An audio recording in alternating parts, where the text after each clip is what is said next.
우리가 그런 생각을 해보는데 암 하나도 들어갔을 적에 금방금방 퍼져요. 죄도 그렇잖아요.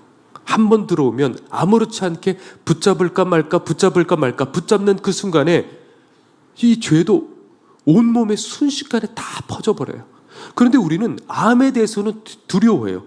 그리고 계속 검사해요. 그런데 죄에 대해서는 어때요? 이 치명적인 이 죄는 이것 때문에 지옥 가는데 암 걸려서 그거는 두려워하지만은 이것 때문에 지옥 갈까? 가본 사람이 아무도 없기 때문에 여기에 대해서 두려워하지 않고 그거 죄 그냥 교회 가서 그냥 회개 기도하면 되지 이런 식으로 우리들은 너무나도 안일하게 생각한다는 거죠. 그러니 교회에서도 계속해서 회개를 가르치고 그게 계속 건강검진하는 거예요. 이 시간은 우리 영혼의 건강검진하는 시간이란 말이죠. 그런데 이것 없이 그저 그냥 좋은 얘기, 복 받으라는 얘기, 그저 위로되는 얘기, 그저 듣고 그냥 돌아가 버린다고 한다면 내 속에 그 사이에 이 영적 이 멜라노마는 온몸에 퍼지게 된다는 것이죠. 그래서 오늘 시간에 오늘 이 말씀을 통해서 우리들의 영혼을 다시 한번 또 점검해보는 그런 시간 가지기를 원합니다. 오늘 이 본문 어떤 얘기냐면 이게 다 이야기하면 저는 이런 얘기들을 참 성경 얘기를 좋아하지만 다 얘기하면 여러분들이 이게 누가 누구고 이게 뭐가 뭐야 이게 헷갈리실까 봐 간단하게 얘기할게요. 그 남유다에 아달랴라는 이 사람이 있었는데 여자가 있었는데 이 여인이 여차저차 해가지고 이제 본인이 왕권을 차지하려고 왕족들을 찾아서 다 죽이기 시작을 하게 된 거예요. 그래서 다 죽였는데 그때 그 왕궁에 여호사부앗이라는 공주가 있었는데 그때 이 요아스라는 아기가 마침 그때 태어난 거예요. 그래서 목숨을 걸고 그 왕궁에서 침실에 숨겼던 거예요. 마치 사극에나 있을 법한 그런 얘기죠. 그래서 숨겨가지고 그 남편이 오늘 본문에 나오는 여호야다라는 제사장인데 그래서 몰래 옮겨가지고 등잔 밑이 어둡다고요. 왕궁 옆에 성전이 있었는데 그 성전에서 무려 6년간 이 요아스라는 아기를 길렀던 거예요. 그리고 7살이 될 때 이 여호야다가 그러니까 이 아달랴라는 사람은 그냥 바알 숭배자죠. 그런데 이 여호야다가 요아스를 왕족이니까 명분이 되잖아요. 앞에 딱 세우고 그리고 백성들에게 딱 하니까 그동안에 압제당했던 이 백성들이 다들 하나님을 위해서 요아스를 위해서 소리를 치기 시작하고 그리고 아달랴를 그리고 우상 숭배자를 끄집어내어 가지고 다 이제 심판하게 되었어요. 그리고 그 백성들을 다 모아놓고 이 여호아스라는 이 아이를 세우고 여호야다가 이제 외친 거예요. 우리 다시는 여호와를 배반하지 말자.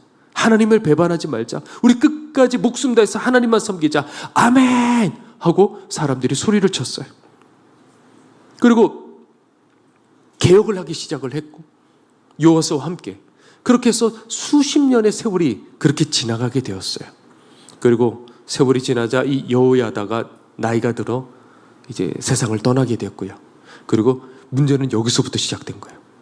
그렇게 개혁하고 하나님만 섬겼던 이 요아스 왕이 여호야다가 죽자마자 이 귀족들이 찾아온 거예요. 그래서 요새는 유행이 지났어요. 요새는 이 아세라를 섬겨야 좀 이렇게 좀 잘 살 수가 있고 이렇게 힘을 권력을 가질 수가 있으니까 이제는 좀 아세라를 함께 좀 섬기죠 하는 그 말에 귀가 이렇게 커져가지고 그렇지 하고 아세라를 섬기기 시작을 하게 된 거예요. 그러니까 오늘 본문에 어떻게 되냐면 하나님께서는 한 번에 사람을 치시지 않거든요. 경고를 하시려고 선지자를 며칠 보내셨어요. 그러면 안 된다고 회개하고 돌이켜야 된다고 그럴 때마다 쳐버렸어요. 이 간신배 같은 이 귀족들의 말을 듣고 선지자들의 말을 듣지를 않았어요. 그리고 마지막에 어떻게 됐냐면 그 여호야다의 아들 예수님께서도 이 언급을 하셨는데 이 스가랴에게 성령님이 임하신 거예요. 그리고 난 다음에 너희가 여호와를 버렸기 때문에 여호와께서 너희를 버리시리라 선포를 했어요. 그러면 이쯤 되면 여러분들 같으면 어떻게 하시겠어요? 살려달라고 애걸복걸하고 그 자리에서 회개하고 그러지 않겠어요? 그런데 그 자리에서 돌로 쳐서 이 스가랴를 죽여버리고 말았어요. 그걸 하나님께서 보시고 이게 하나님은 두려운 분이시거든요. 길이 참으시고 오래 참으시지만 하나님의 진노가 한번 시작되면 그 불을 꺼뜨리기가 너무나도 어려워요. 하나님 그런 분이셔요. 진노가 시작이 되는데 아람이 쳐들어왔어요. 그때까지만 해도 이 북쪽에 있는 이 아람이라는 이 나라가 그렇게까지 강하지는 않았는데 이거를 하나님께서 치시려고 작정하니까 그 큰 전쟁에서 그만 져버리고 말았어요. 그래서 그대로 붙들려가지고 성전에 그동안에 오랫동안 하나님 섬기려고 쌓아왔던 그 모든 기물들을 그 자리에 그냥 그 아람에다가 다 갖다 바쳤어요. 그러면 이제 끝났다고 생각을 해야 될 텐데 그렇지 않고 그 다음에 유다의 이 사람들에 의해서 신하들에 의해서 요아스가 어느 날 암살당해서 그러고 죽고 말죠. 자, 어떻게 이렇게 비참하게 인생이 됐을까? 그렇게 하나님을 섬기고 그리고 자기의 그 스가랴는 자기의 목숨을 건져줬던 이 여호사밧과 그리고 여호야다의 아들이잖아요. 근데 어떻게 그렇게 배반하고 비참하게 그렇게 죽게 되었을까? 오늘 그 몇 가지 원인에 대해서 여러분들과 함께 좀 나눠보려고 합니다. 첫 번째 원인입니다. 자, 우리 다 함께 시작. 바뀐 적이 없어서 그런 거다. 자, 애초에 이 요아스는 기반이 없었어요. 그러니까 누구의 힘이 필요했던 거죠? 하나님의 힘이 필요했던 거예요. 그리고 요아스가 나중에 힘을 갖게 되니까 하나님의 필요 있었어요? 없었어요? 더 이상 그 힘이 필요가 없게 된 것뿐이었던 거예요. 그러니까 필요에 의해서 신앙을 가진 것뿐이지 실제로는 아니었던 거예요. 우리가 맨 처음에 이 한국 교회 위에 선교사들이 이제 복음을 전했을 적에 사람들이 그렇게 와가지고 교회에 몰려들었거든요. 그런데 선교사들이 알았던 거예요. 이 사람들은 지금 배가 고파가지고 이렇게 온 거지 아직까지 이 복음으로 이 속사람이 거듭나지를 않았구나. 물론 그래도 병원도 세우고 학교도 세우고 가난한 사람들에게 나눠야 되죠. 그렇지만은 이 사람들이 정말 주님을 만나고 회개하고 거듭나야 될 텐데 그걸 안 것처럼요. 어쩌면 우리도 필요에 의해서 신앙을 가지고 있다고 생각할 수 있는 거예요. 요아스가 그걸 의도적으로 그랬을까요? 어때요? 의도적으로? 아니요. 정말 그렇게 생각했을 것 같아요. 그렇게 하나님 원했을 것 같아요. 그 남들도 속고 여호야다도 속고 그리고 본인도 속고 그 수십 년 세월을 그렇게 살았을 거예요. 예전에 어느 한 개척교회에 이제 새로운 권사님이 오셨어요. 뭐 교인들이 그렇게 많지는 않은데 거기 이제 권사님이 오셔가지고 그렇게 신앙생활 열심히 하고 이분이 얼마나 열심히 이렇게 기도를 하는지요. 그리고 봉사도 얼마나 열심히 하는지요. 그런데 어느 날이었는데 그 아들이 책을 갖고 온 거예요. 목사님 하고 책을 갖고 와서 보여주는데 보니까 신천지 책인 거예요. 우리 엄마는 집에서 맨날 이 책을 읽는데 제가 보기에 이게 조금 이상한 것 같은데 목사님 보시기에는 어때요? 신천지 책인 거예요. 6년간 들키지 않고 그렇게 살았어요. 그러니까 목사님이 그 순간에 얼마나 허무했을까. 그분을 권사님을 불러가지고 어떻게 이러실 수가 있어요. 그런데 그 자리에서 울면서 아니라고 잡아떼는 거예요. 자기는 그런 사람 아니라고. 근데 이미 증거들은 다 찾아냈던 거예요. 우리가 신천지를 통해서 하나 알게 된 게 있어요. 그건 뭐냐면 다른 마음 품고서도 얼마든지 신앙생활 열심히 하는 것처럼 보일 수 있다는 거예요. 얼마든지. 이슬람도 마찬가지죠. 그냥 속은 안 바뀌고 얼마든지 교회 안으로 들어와서 그렇게 지내는 거예요. 자, 우리 중에 그렇게 의도적으로 신앙생활 하는 사람은 없을 거예요, 분명히. 그러니까 요아스도 40년간 의도적으로 생각하지는 않았을 거예요. 아달랴의 지지 기반은 바알이고 그리고 여호야다의 지지 기반은 여호와 하나님이시고 그러니까 그럴 때는 내가 살기 위해서 여호야다가 나를 길렀고 거기에 힘이 실려 있기 때문에 그리로 갖다 붙었지만은 이제 내게 힘이 이렇게 딱 생기게 되었을 적에 한순간에 쳐버렸던 건 뭐냐면 나는 하나님을 섬기고 있다고 생각했지만 실제로 그 근본은 뭐였냐면 왕권 유지하고 싶었던 거예요. 어쩌면 우리들의 신앙도 그럴 수 있는 거예요. 내 자리 지키기 위해서. 하나님은 그저 필요한 존재. 이게 진짜 신앙, 이건 가짜 신앙인 거예요. 거짓 신앙. 구원받지 못하는 신앙인 거예요. 근본까지 들어와서 내 속을 뒤집어 버리는 것. 그게 진짜 신앙이거든요. 이게 거듭남이라는 거예요. 내 행복의 이유, 인생의 목적, 내 모든 가치관, 이게 통째로 내 속에 뒤집어져서 바뀌어서 오직 하나님, 오직 천국을 위해서. 이게 거듭남인 거예요. 그런데 거듭나지 못한 채로 똑같아요. 열심히 기도도 해요. 왜? 내가 잘 되려고, 내 자식 잘 되려고. 바뀐 게 아무것도 없는 거예요. 필요에 의해서 하나님을 찾았을 뿐, 필요에 의해서 하나님을 버려버리는 거예요. 자, 두 번째입니다. 자, 우리 다 함께 시작. 싸우지 않아서 그런 거다. 자, 왜 무너졌을까? 두 번째 원인은 싸우지 않아서 그런 거다. 저희 아내가 저번에 얘기한 것처럼 다리 한쪽이 이제 골절이 된 거예요. 그래서 이번에 이렇게 다리를 이렇게 보여주는데, 한쪽 그 다친 다리, 반대쪽은 하얀데 이쪽 다리는 아무래도 이제 골절이 되니까 이렇게 시꺼멓더라고요. 피가 이렇게 뭐 잘 안 통해서 그런지 시꺼멓고, 더 놀랐던 건 뭐냐면 이쪽 다리는 튼실해요. 그런데 반대쪽 다리는 정말 이렇게 얇은 거예요.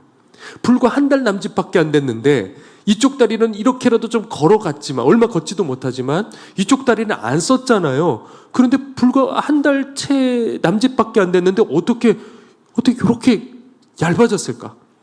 항상 얇고 싶죠, 여러분들. 네, 그런데 우리 신앙도 마찬가지예요. 아무리 그렇게 내 근본이 바뀌는 체험들을 하고 뜨거워졌다 하더라도 그냥 걷지를 않으면, 이 근육을 사용하지 않으면 이 신앙의 영적 근육도 순식간에 다 빠져버리고, 주님 나라 위해서 그냥 배반하지 않고 다 버리겠다고 하더라도 세월이 지나고, 심지어 사역을 해도 아까 우리 선교사님 얘기하신 것처럼 세월이 지나 어떻게 이런 뜨거운 예배, 오래간만에 그 뜨거운 회개들을 하게 되셨다는 거죠. 그렇게 그냥 흘러갈 수 있는 거예요, 우리들의 인생이. 물론 선교사님은 똑바르게 잘 가셨죠. 지금까지 타협하지 않고 하나님 앞에 생명을 바치고 그렇게 가셨지만은, 그럼에도 불구하고 저는 죄인이에요, 그렇게 고백을 하시더라고요. 우리들도 내버려 두면요 그냥 옛날로 돌아가게 돼요. 우리가 그 외향적인 사람이 있고 내향적인 사람이 있잖아요. 근데 외향적인 사람은 어떻게 구분을 할 수 있냐면, 사람들을 이렇게 만나고 대화를 나눌 적에 에너지를 받아요, 아니면 빠져나가요? 받아요. 행복해서 돌아오고 힘이 나게 돼 있어요. 그런데 내향적인 사람은 어떻게 되죠? 사람들과 이렇게 만날 적에 어떻게 되죠? 그렇죠. 에너지가 빠져나가요. 지쳐요. 그리고 혼자만의 시간이 좀 필요해요. 자, 여러분들은 외향적인 사람이에요, 아니면 내향적인 사람이에요? 자, 그런가요? 자, 그런데 저는 외향적일까요, 내향적일까요? 외향적인 거예요? 내향적이에요? 자, 그러니까 제가 알겠는 거예요. 저는 완전히 내향적이고, 사람들 앞에 서면 저는 제가 이렇게 강대상에 서가지고 설교하게 될 거라고는 꿈에도 생각하지 못했어요. 사람들 앞에 서면 머리가 새해지고, 그래서 청년부 때 이렇게 둥글게 한 20 몇 명이 앉아가지고, 그리고 같이 이렇게 기도를 할 적에, 오늘은 최성열 네가 기도해, 전도사님이 얘기해 주시면 그 순간에 얼어버려서 아무 생각이 안 나는 거야. 아무 생각도 안 나고 어쩔 줄을 몰라가지고 옆에서 친구가 찌르는 거야. 야, 미쳤어? 빨리 기도해. 그런데도 생각이 안 나고요. 우리 박보영 목사님과 똑같은데, 그런 이제 목사님들 이렇게 교역자 회의 있거든요. 그러면 어떻게든 피하고 저쪽에 고개 푹 숙이고 어떻게든 눈을 안 마주치려고. 왜냐하면 대표 기도 시킬까 봐. 그게 저예요. 그런데 이거를 훈련하고 또 훈련하고 반복되고 자꾸 하다가 보니까 점점 바뀌게 되는 거죠. 그런데 한번 내향적인 사람은 끝까지 내향적인 거예요. 이게 안 뽑히는 거예요. 그러니까 이 DNA에 우리들의 어떤 성격, 기질, 그것뿐만이 아니라 어떤 잘못된 습관, 뭐 좋은 습관과 마찬가지죠. 죄, 자아, 이런 모든 것들이 다 여기에 새겨지고, 그게 심지어는 자식들에게 이어지는 거예요. 그러니까 사람은 자기 자신을 몰라요. 이렇게 깊숙하게 이게 자기 자신이 이 안에 들어가 있는데, 이게 나를 위한 건지 내 속이 정말 거듭난 건지 그것조차 모르고 그냥 그렇게들 걸어가고, 이 속이 거듭나도 이 자아라는 것은 이 DNA에 이렇게 깊이 새겨져 있기 때문에 결국에는 싸우지 않으면 옛날 나로 금방 돌이켜. 그러나 몸은 이미 교회 생활에 익숙해지고 몸은 이미 목사가 되어가지고 그냥 당연하게들 그렇게 살아가고, 그리고 내 근본이 무엇을 위해서 살아가는지 내가 나 자신을 모른다라는 것이죠. 자, 세 번째입니다. 자, 우리 시작. 멘토가 없어서 그런 거다. 자, 강조하는 부분인데, 우리 중에 지금 가장 위험한 사람은 어떤 사람일까? 천국 가기 어려운 사람. 그건 어떤 사람이냐면, 나 다 알아. 자기 고집 강하고, 자기 주장 강하고, 자기 생각 강하고, 남들의 말에 귀담아 듣지 않고 오히려 가르쳐 드리려고 하는 사람. 안 들어가는 거예요.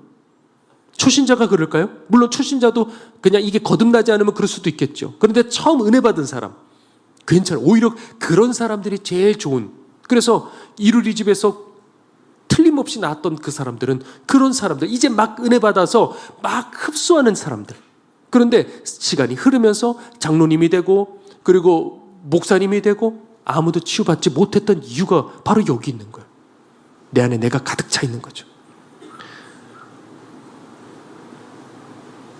요아스가 망했던 거는 멘토가 사라진 거예요. 여호야다라는 멘토가. 물론 그 속이 아까 얘기한 것처럼 안 바뀌었을 수도 있지만 적어도 멘토가 옆에 있었을 적에만 하더라도 붙들려서 갔던 거예요, 어떻게든. 근데 멘토가 사라지는 그 순간에 다 무너지게 됐던 거예요. 이번에 며칠 전에 박 목사님께서 그 얘기 하시더라고요. 교인의 가장 큰 복이 뭔지 아냐? 어느 교회를 만나느냐? 거기에 따라 운명이 바뀐다. 영혼이 바뀌게 되는 거다. 누구를 만나느냐에 따라 천국과 지옥이 갈리게 되는 거다. 그걸 그러니까 함부로 선택해서는 안 된다는 거야. 쉽게 선택해서는 안 돼. 우리 온라인 성도들도 이 말씀 분명히 들으실 텐데 절대 쉽게 선택하면 안 되는 거예요. 기분에 따라 그냥 가면 안 돼요. 디모데후서 3장 말씀 제가 한번 읽어볼게요. 잘 들어보셔야 돼요. 그들 중에 남의 집에 가만히 들어가 어리석은 여자를 유인하는 자들이 있으니 그 여자는 죄를 중히 지고 여러 가지 욕심에 끌린 바 되어 항상 배우나 끝내 진리의 지식에 이를 수 없느니라. 잘 들으셔야 돼요, 이 말씀. 처음에 그렇게 목말라서 찾아온 거예요. 야, 여기서 살았다라고 눈물을 흘려요. 그런데 아무리 회개의 말씀, 복음의 말씀, 천국 가는 그 길, 좁은 길의 말씀 계속해서 듣다 보면 이 말씀도 어느 순간에 익숙해져 버리는 순간이 오는 거예요. 그러니까 이 사람은 방금 이 말씀처럼 또 새로운 가르침, 나를 자극해 만드는 또 다른 새로운 가르침, 그거를 또 찾아가지고 이쪽에 팔랑귀가 돼버리고 저쪽에 그냥 눈이 땡그레져 버리고, 그러다 보니 끝내는 어떻게 돼요? 진리의 지식에 이를 수가 없다고 돼 있어요. 지금 눈앞에 천국 가는 오솔길이 여기 있는데 이게 익숙해져가지고 그때 처음 눈물 흘렸던, 그때 처음 회개했던 그거 잊어버리고 또 그리로 흘러서 자기 마음에 원하는 대로 가버리는 거예요. 우리가 여기에 나온 이런 여인이 돼서는 절대 안 된다는 거죠. 저도 예전에 이제 살고 싶어서 성경을 읽고 있지만 신학생이었어요. 물론 신학 공부, 신학책도 엄청나게 많이 봤어요. 그런데 내가 읽고 있는 내가 똑바른 시선을 가지고 제대로 해석을 하고 있는지, 내가 색안경을 껴서는 이게 제대로 보일 리가 없잖아요. 그래서 정말 이 시대에 하나님의 사람이 있다고 한다면 그러면 얼마나 좋을까? 하나님, 제 기도 제목이었어요. 하나님, 이 시대에 하나님의 사람 좀 만나게 해주세요. 얼마나 뒤졌는지. 근데 제 마음속에 정말 다 만족될 만한 그런 분이 보이지를 않는 거예요. 그렇게 찾다가 만난 분이 박보영 목사님이셨어요.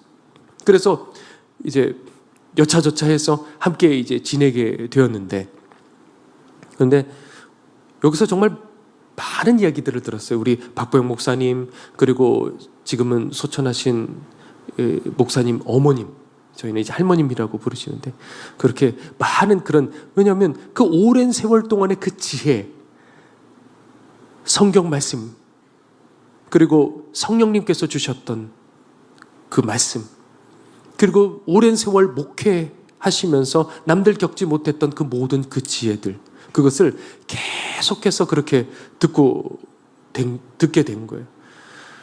예를 들어 할머님께서는 어떤 얘기들 하셨냐면, 교만한 사람들이 만약에 나에게 시비를 걸면 그 앞에서 꼭 참아야 된다. 절대 그 사람과 부딪혀서는 안 된다. 그런 사람들은 결국에는 다른 사람과 또 부딪히게 되는 거예요. 그러니까 내가 부딪힐 필요가 없다는 거죠. 다른 사람과 어차피 부딪힐 거니까. 그래서 그 사람의 그 속이 드러날 날이 분명히 오게 될 거다. 그런 날이 정말 올까요? 추풍 낙엽처럼 떨어질 그 날이 오게 될 거야. 뭐 이런 얘기도 해주시고요. 내가 남에게 상처 주는 말을 이렇게 내뱉었을 적에 그거를 이제 수습하고 서로 뭐 용서하고 다 하더라도 상대방은 그게 어떻게 돼요? 영원히 가는 거야. 그게 평생 가는 거야. 그러니까 그런 말들을 여기까지 올라와 봐도 내뱉어서는 안 된다. 뭐 이런 얘기들이요. 뭐 우리 박보영 목사님, 그러니까 이런 살아가면서의 어떤 지혜들 있잖아요. 목회자로서, 성도로서 이 순간에 하나님 뭘 기뻐하시지, 뭘 선택해야 되지, 이렇게 애매한 그런 모든 일들이 있으면 박보영 목사님께 찾아가고 또 저희 사모는 할머님께 찾아가고 그런 얘기들을 계속해서 배웠어요. 그러다 보니까 이제는 이제 목사님과 같이 이렇게 식사를 하다가 누가 이렇게 질문을 이렇게 하면요, 목사님께서 최 목사 이제 나랑 똑같이 대답할 줄 아니까 이제 나 먼저 갈게. 그러고 그렇게 가시기도 하고 그래요. 감사하죠. 이게 어느 순간에 그 많은 것들을 또 같은 얘기, 뭐 특별한 얘기, 또 다른 얘기가 아닌 거, 또 같은 그 얘기, 그런 얘기들을 수도 없이 이제 듣다가 보니까 이 속에 들어가기 시작하시고 목사님이 보시기에도 그렇다라고 여기시기 시작하신 것 같아요. 그것을 저는 설교를 통해서 여러분들에게 계속해서 흘려보내는 거죠. 그러면 제가 단순히 저는 설교를 그냥 오늘 어떤 내용이야, 뭐 요아스가 어땠고, 뭐 예를 들어 뭐 베드로가 어땠고 이런 얘기를 하는 게 아니라 그 속에 저는 설교 속에 항상 장치를 집어넣는데 꼭 이 성경 시대와 지금과는 2000년의 갭이 있고 장소와 문화와 환경이 다 다르잖아요. 그렇지만 그것을 응용할 수 있도록 핵심 가치관들을 여러분들에게 은근히 다 씹어 넣으려고 제가 노력을 해요. 그 장치들을 넣어요. 그러면 여러분들이 설교를 계속해서 집중해서 듣다 보면 어느 순간에 어떤 상황이 닥쳤을 적에 이렇게 선택하면 되겠구나 할 수 있도록 저는 설교를 그런 식으로 준비를 항상 해요. 그러니까 귀담아서 계속 듣다 보면 여러분들이 스스로가 영적으로 성숙하고 진리를 이렇게 분별할 수 있는 그런 하나님의 사람이 될 줄로 믿습니다. 이제 말씀 정리하죠. 그 베드로가 그러죠. 주님을 처음 만났을 적에 그 무태에 가자마자 주여 나를 떠나소서 무릎 꿇고요. 저는 죄인으로서이다. 도대체 얼마나 그게 본인을 알았으면 견딜 수가 없어서 주여 나를 떠나소서까지 그렇게 얘기를 했을까? 베드로는 자신을 이제 알게 된 거예요. 알았다고 생각을 했어요. 그런데 닭 울던 그 밤에 자신이 이렇게 더러운 죄인인지 모르고 처절하게 그날 밤에 울었어요. 여러분들 가장 큰 지식은 뭐냐면, 가장 큰 하늘의 지식은 예언의 연서 제발 그런 것들이 아니에요. 제일 가장 큰 지식은 뭐냐면 내가 누구인지 아는 거. 바로 그거예요.